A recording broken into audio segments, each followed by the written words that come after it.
तर आता हा जो माल राहिलेला आहे पुढच्या 15 दिवसात आपल्याला तयार करायचा आहे. साईज बघा तुम्ही, लहान असलेली दिसते, काही हिरवा पण माल आहे.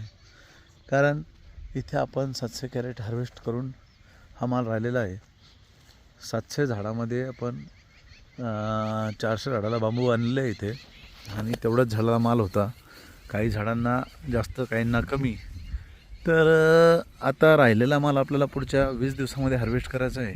त्या अनुषंगाने आपण इथे पटापटा न्यूट्रिशन देऊन अशा हिरव्या मालाला कलर आणायचा आहे. आणि आपण 10 फेब्रुवारीची तारीख घेतलेली. 10 फेब्रुवारीला आपला हा बाग संपूर्ण हार्वेस्ट करून रेस्टवर जाणार आहे. आजची रेस्ट पण काही कमी नाही. बघा तुम्हाला पानामध्ये हिरवेपणाला जो लक्षात येतो आहे, एकदम ग्रीन बाग आहे.